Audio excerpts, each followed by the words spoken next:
Bismillahirrahmanirrahim. Assalamualaikum warahmatullahi wabarakatuh. Waalaikumsalam. Innal hamdalillah nahmaduhu wa nasta'inuhu wa nastaghfiruhu wa na'udzu billahi min shururi anfusina wa min sayyiati a'malina. May yahdihillahu fala mudhillalah wa may yudlil fala hadiyalah. Asyhadu an la ilaha illallah wahdahu la syarika lah wa asyhadu anna Muhammadan abduhu wa rasuluh. Wa qala Allah ta'ala a'udzu billahi minasyaitonir rajim. Ya ayyuhalladzina amanu ittaqullaha haqqa tuqatih wa la tamutunna illa wa antum muslimun. Hadirin sidang jamaah salat maghrib yang insyaallah dimuliakan dan dirahmati Allah Subhanahu wa taala, jamaah majelis al-mukhlisin yang berbahagia. Alhamdulillah, marilah kita senantiasa memuji dan bersyukur kehadirat Allah Subhanahu wa taala atas segala nikmat dan karunia yang telah Allah Subhanahu wa taala berikan kepada kita semua. Sehingga alhamdulillah jamaah sekalian, kita baru saja telah menyelesaikan salah satu kewajiban kita kepada Allah Subhanahu wa taala, yakni salat maghrib berjamaah. Mudah-mudahan Allah Subhanahu wa taala menerima amalan ibadah kita dan menjadikan pahala di sisinya.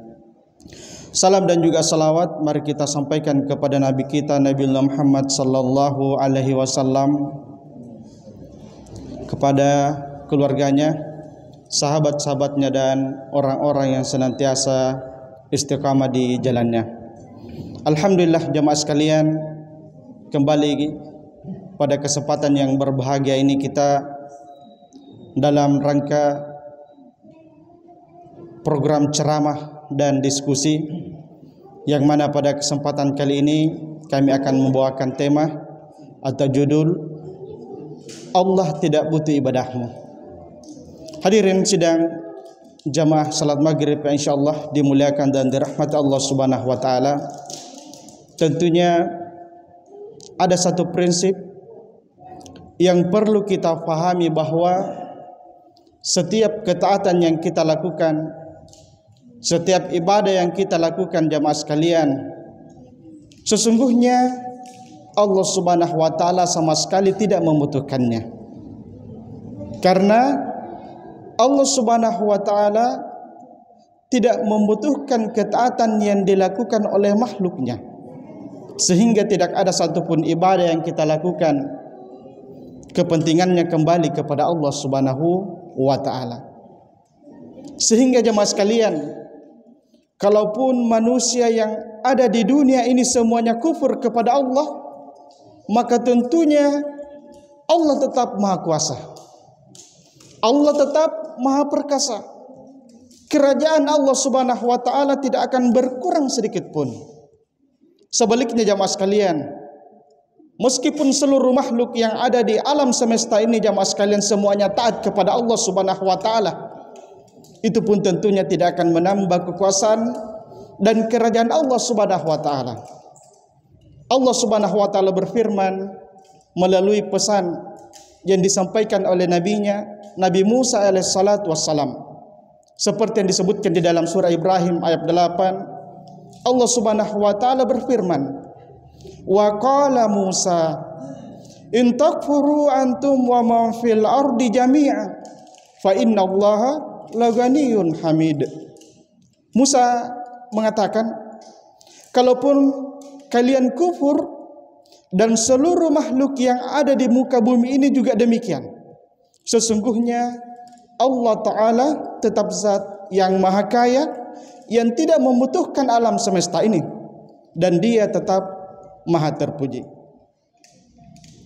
Juga jemaah sekalian, ketika Allah Subhanahu wa taala memerintahkan tentang haji, ada sebagian hamba yang dia tidak mau berangkat haji, Dan Allah Subhanahu wa taala tidak membutuhkan mereka.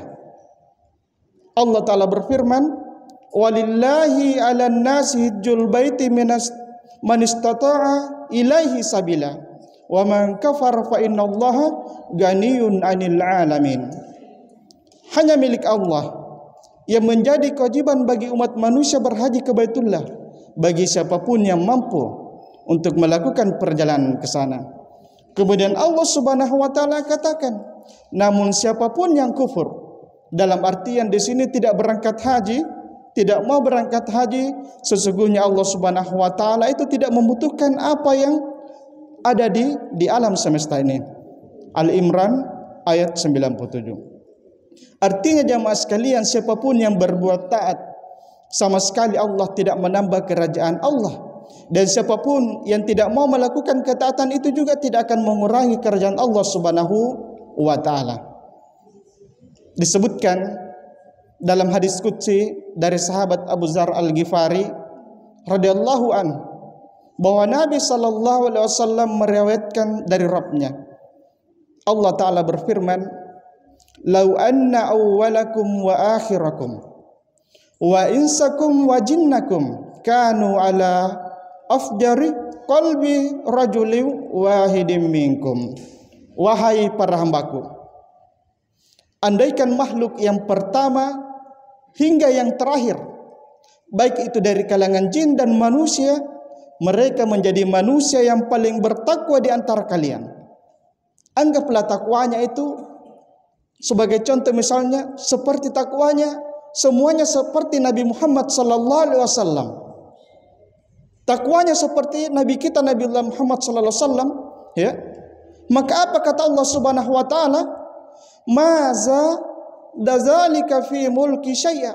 Sebesar apapun, sepeser pun, sekecil pun itu tidak akan menambahkan daripada kerajaanku. Begitulah kata Allah Subhanahu wa taala.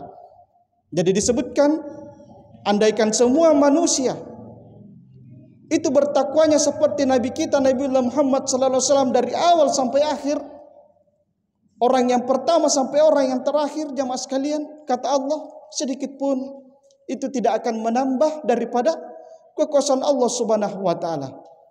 Kemudian Allah Subhanahu wa taala katakan, "Ya ibadi, lau anna awwalakum wa akhirakum wa insakum wa jinnakum kanu ala afjari qalbi rajulin wahidin minkum ma taqasa zalika min mulki syai'a."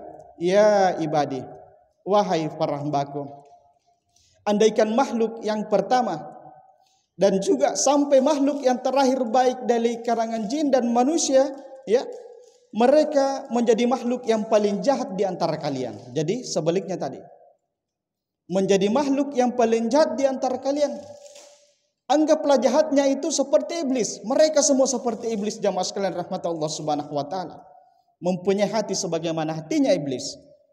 Kata Allah Subhanahu wa taala, sepeser pun itu tidak akan pernah mengurangi daripada kerajaanku, kekuasaanku.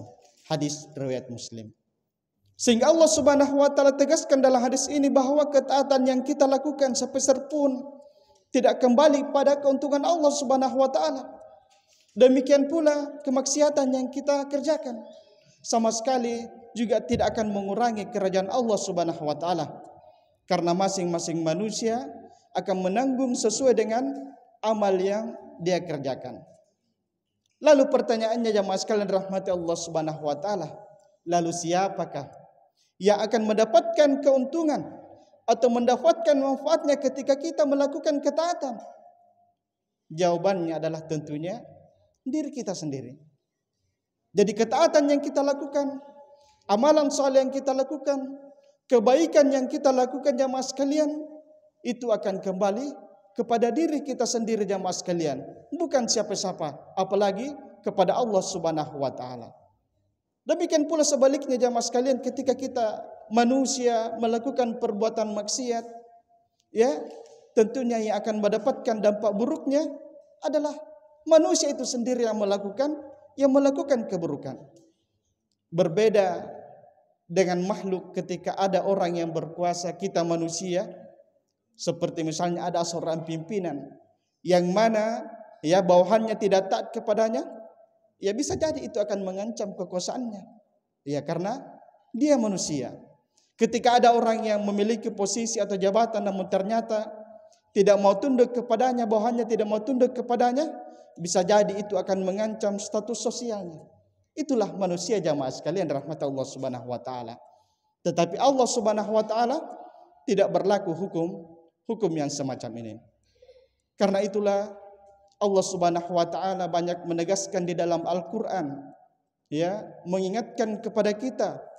Seperti di dalam surah Al-Isra ayat 7 dikatakan, Allah taala berfirman, "In ahsantum ahsantum li anfusikum wa in asa'tum falaha." Kalau kalian berbuat baik, hakikatnya kalian berbuat baik untuk diri kalian sendiri. Dan kalau kalian berbuat jahat, sesungguhnya kalian akan mendapatkan balasan atas kejahatan itu.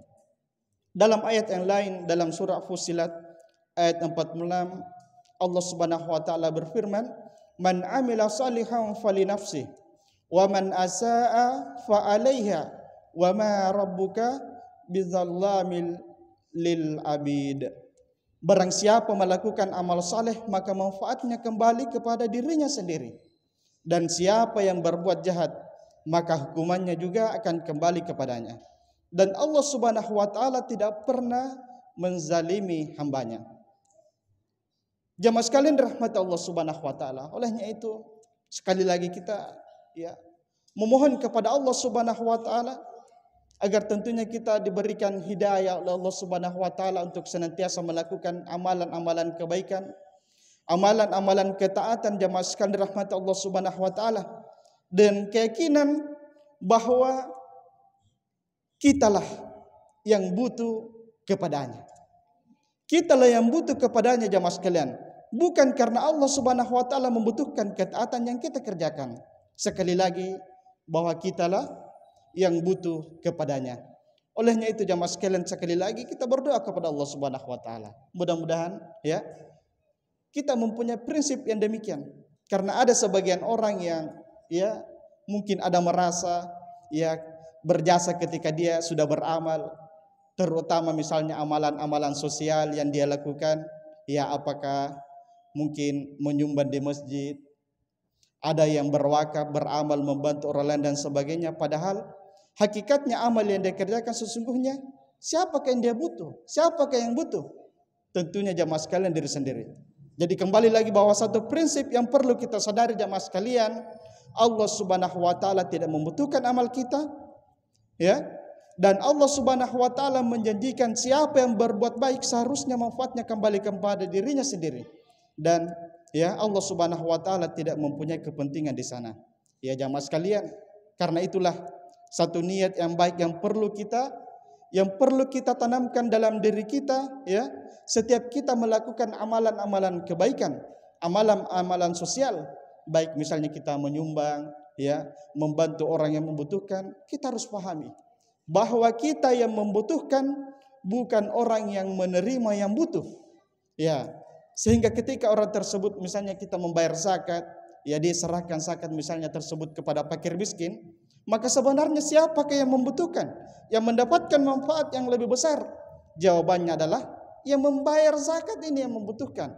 Yang membayar zakat inilah yang mendapatkan manfaat yang lebih besar daripada penerima zakat. Ada yang bertanya kenapa? Iya, andaikan misalnya tidak ada satupun manusia yang mau menerima daripada zakat kita, berarti kita tidak bisa menunaikan zakat. Ya, kalau tidak ada orang yang mau menerima, berarti kita tidak mau, ya, kita tidak akan mendapatkan pahala dari zakat karena kita tidak berzakat. Tidak ada yang mau menerima daripada zakat kita ataukah sedekah kita jamaah sekalian. Maka ya, kita tidak akan mempunyai kesempatan ya untuk melakukan amalan-amalan itu jamaah sekalian rahmat Allah Subhanahu wa taala. Hadirin ya, dirahmati Allah Subhanahu wa taala ya. Karena mic-nya sudah mati juga, ya sedikit lagi.